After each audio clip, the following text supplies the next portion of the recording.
la reconnaissez? C'est la jupe, la fameuse, le patron que j'ai utilisé pour vous faire cette vidéo sur les patrons PDF. Et ça y est, je l'ai terminé, donc voilà ce que ça donne. Hop, je vous le remets comme ça. Voilà ce que ça donne. Donc je suis très contente du résultat et pour y arriver, eh bien, ça n'a pas été facile du tout. Donc je vais vous donner un petit peu mon retour d'expérience sur cette jupe. Si vous voulez vous aussi vous la tenter, il n'y a pas de souci, je vous donne quelques petites astuces pour ne pas passer par les mêmes galères que moi. Alors le patron que j'ai utilisé, c'est le patron 4001 de DP Studio. C'est le patron que vous pouvez retrouver dans ma vidéo sur comment imprimer un patron PDF, enfin comment on se sert d'un patron PDF. Je vous mets le lien là-haut.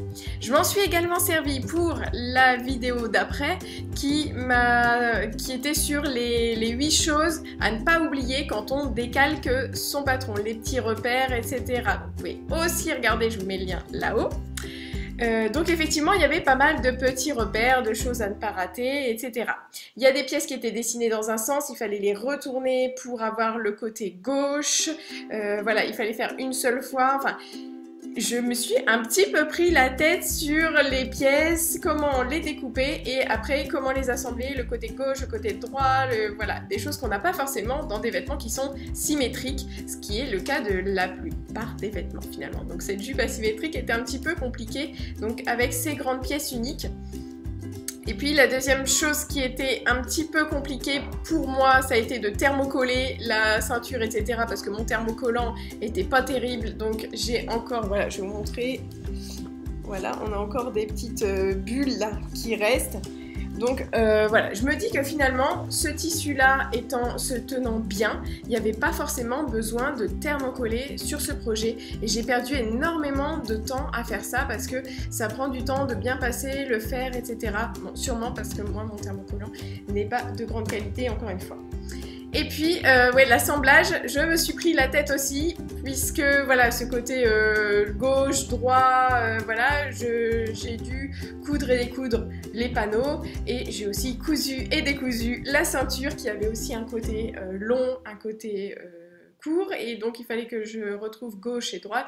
Le gauche et le droit, je ne sais jamais si c'est le gauche quand on le porte ou le gauche quand je le regarde, enfin déplié.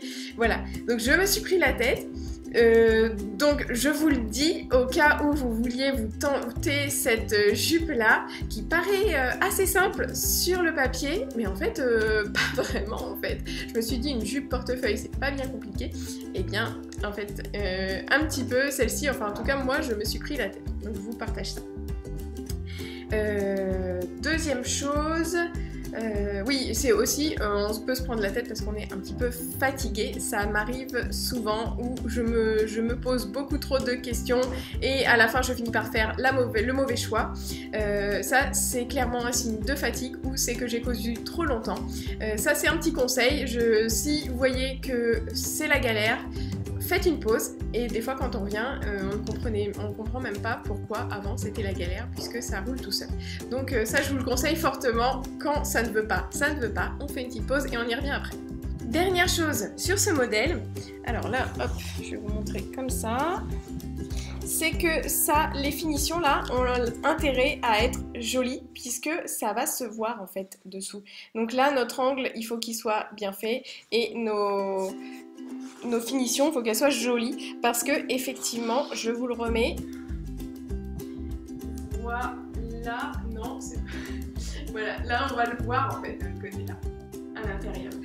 Pour ça que je vous conseille de bien soigner les finitions sur ce modèle. Voilà, donc finalement, la conclusion sur cette jupe-là, donc je vous la conseille si vous n'êtes pas complètement débutant parce que le tutoriel, je ne l'ai pas trouvé très détaillé, donc il est bien fait, mais voilà, il faut être bien réveillé. Donc je pense que voilà, le faire quand vous avez fait déjà quelques projets, ça peut être bien, et même un ou deux vêtements, pourquoi pas, mais c'est pas obligatoire. Là, moi, là où je conseille vraiment cette jupe, c'est pour une soirée. Si vous avez une soirée, la faire en noir ou dans un tissu qui scintille un peu, ça va avoir un rendu absolument fabuleux. Je pense que ça peut vraiment faire son effet. Le thermocollant, donc comme j'ai dit, moi, je pense que ça aurait pu le faire sans, avec un tissu qui se tient bien comme ça. Cela dit, si vous avez un tissu fluide, c'est vraiment important de thermocoller pour au moins avoir un bon rendu à ce niveau-là. Voilà.